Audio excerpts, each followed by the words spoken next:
hey, have you thought about packaging your product? Have you thought about creating instant meals for your product, and they're like, no, I never thought. I'm like, yeah, people love your product. Let's get it on Target. Let's get it on Let's Costco. get it Let's get it in online. Welcome to Unstoppable Podcast with Harry Sardinas, inspiring conversations with influential millionaires, investors, thought leaders, entrepreneurs who are making a massive difference with their innovative products and services, and sharing the challenges and wisdom of how they sold their first million. Wow, congratulations, Roberto. Yeah, Thank you. but there is yeah, and I understand how why large percent of the portfolio shrink in COVID time is because sometimes again entrepreneurs make the wrong assumption that, oh, there is a crisis, let me cut the marketing budget. And because they see marketing an expense, and marketing is not an expense, marketing is an investment. You put $2 to get you in front of your client, but if your client buy your product for 20, Mhm. it's no problem to invest these $2 to get you in front of the client. But if you don't have the $2, you're not in front of the client. If you're not in front of the client, you sell zero.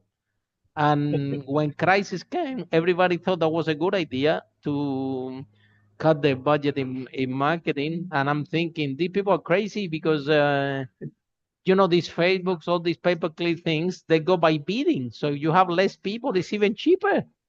So Mhm. rather than cut the advertising, they should put the foot on the gas. So what is your view in this behavior? Because even large company took this decision, very poor, in my opinion, to decrease their online marketing budget, rather than realize that this, like exactly as you said, rather than a problem, was literally an opportunity to gain market share.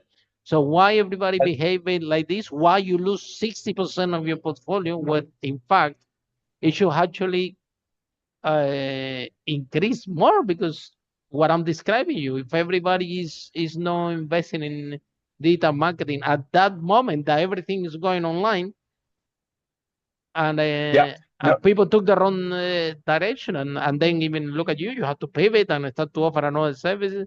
So what's wrong with people? What do you think that people why people behave it like this? Yeah, it's very, to me, it's very basic. I can't feed myself. I can't eat. So if it's between client, because when you advertise, there's a lag, especially on the service sector, right? We call this the sales cycle. And so the sales cycle might go from a product is very quick. It might be a couple days to a week to an hour. Like you put the product out, people like it, they buy it immediately. For services, the sales cycle is a little bit longer. It might be a month, might be 3 months, might be 6 months. And so they're starving. They need to eat now. And so they're making an informed calculation for the present, not for the Hmm. medium to long I term. agree And that ends up 100%. hurting them. So, Harry, what we needed to do is be fortune tellers and Hmm. say, hey, I know in the future you're going to need to eat. In the future, not now. And we understand. Let's identify some market, a new market for you, and run these numbers for you so you feel comfortable with advertising.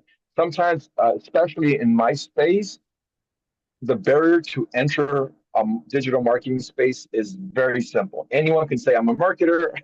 And so it's really tough. What makes it different from our standpoint is that we have to demonstrate value very quickly. And so what do? We back into that conversation of how do we bring revenue to you? Very simple. You spend $1, you get $3 back. Let me show you how this is done. Simple Let to me show you understand. how we, and that's exactly right. So what's my cost to acquire a customer?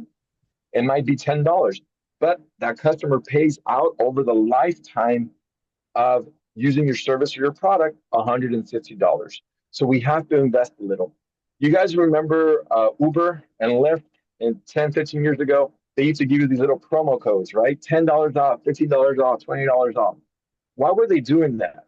Because they knew the moment you use that code, you're going to have that app on the phone and you're going to use it again and again and again. So they were fine with investing up front on advertising dollars to acquire you for Clients. how cheap that is. $20 to acquire one customer. And how many times have we used Uber since then? Oh, forget about it. Uber probably has thousands of How dollars a many month. referrals they got? How many Yes, referrals they got out of this? yes.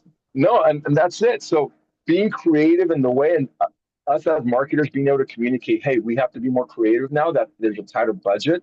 Let's identify what we need to do to survive today and then build the pipeline for medium and long-term growth so that we manage this transition across COVID.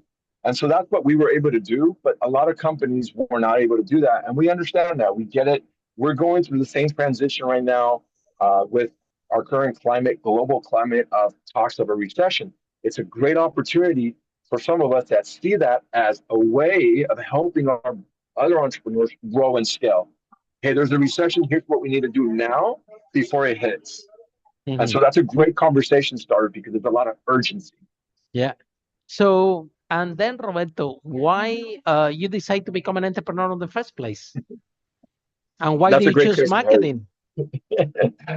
No, so funny story. I didn't start it. I started in economic development. Like, how do I help my community? I'm a community guy. I want to help entrepreneurs. I want to help small business. That's what I'm known for in my marketplace.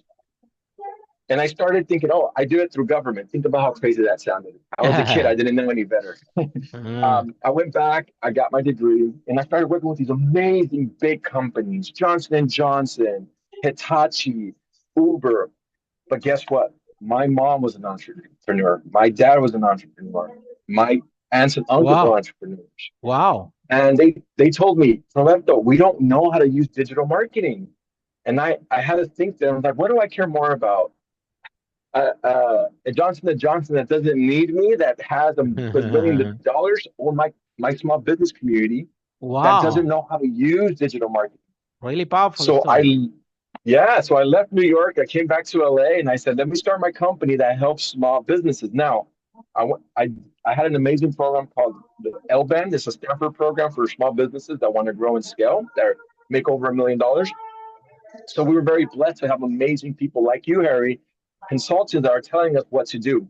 And they said, Roberto, we get it. We understand that you want to help your small business, but you're giving away $900. 1 hour that Hitachi pays you is $1,000. 1 hour that the small businesses pay you is $100. How are you going to grow? And I said, if there's a problem, there's a solution to that problem. I'm going to connect technology with that small business owner, and I'm going to leverage that technology so they could pay for the small business. So we partner with Amazon. We partner with Grow with Google. We partner with TikTok, and they pay us to help out our small business. And that's how we've been able to grow. Wow, that's an amazing story. And the most important is that actually you dig in deep in your community, because at the end of the day, I think that that you took a very good decision, because imagine now you incorporate America now in a golden cage where one day I'm gonna come and tell you, look, you're fired, and now you're there with certain age and you only know how to do one thing. Because the good thing about us at the moment is that, if we need to find a job, we don't even know what to put. Because we know about sales, about marketing, about growing a business, about this. So if we go out there and we try to find a job, we all the skills that we have developed as an entrepreneur, I make us more employable than anybody in the planet. And we don't actually need it because we can create. Yeah. That's right. That's right. Those transferable skill sets pay for themselves. We're learning. Our sales hat, marketing hat, operations hat. We can work in any corporation because we are agile and can do it a little bit all, and we definitely can specialize. So we definitely specialize on digitizing and using technology to grow the company. We've seen some amazing stories. Companies make 40% increase in revenue when they work with us, especially on the product side. And so we're very excited about that piece because we know when the business grows, they hire more, they invest more in their local community. They are bigger taxpayers now, and they're inspiring their local community to say, hey, join me, start your own company. Let's become this amazing entrepreneurial ecosystem, which is one of the reasons I wanted to talk to you. I love the mission that you have. Thank you, thank you. And social responsibility. This is something that from this broadcast, we want all the entrepreneurs to be healthy, wealthy, and happy.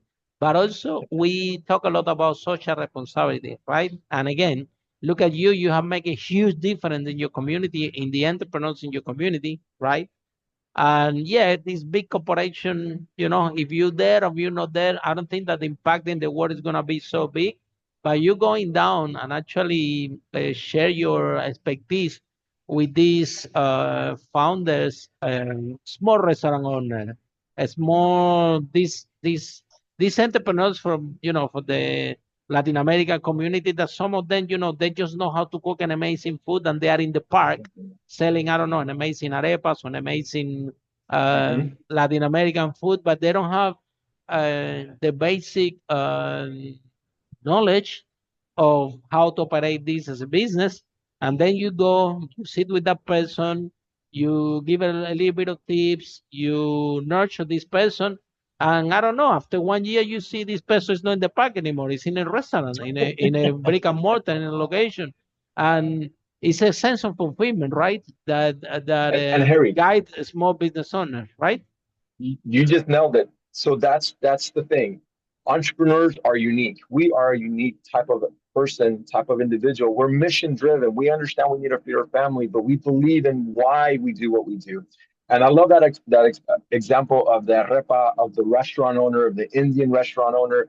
And guess what ends up happening? Once they learn that people love their product, hey, have you thought about packaging your product? Have you thought about creating instant meals for your product, for your, and they're like, no, I never thought. I'm like, yeah, people love your product. Let's get it on Target. Let's get it on Let's get it online. Let's get online. Let me give you an e-commerce. That's right. Exactly. And they also can grow, right? Opens up. That's exactly it. And yes. And that's the beauty. Their eyes open up and they're like, I never thought about the globe as my marketplace. And then like, yeah, people love your food. Let's get it to as many mouths as possible. So yes, I completely agree with you, Harry. Follow us for more interviews with world's most influential, audacious entrepreneurs that overcame challenges and adversity, providing you with the blueprint of how they sold their first million so you can grow your business exponentially.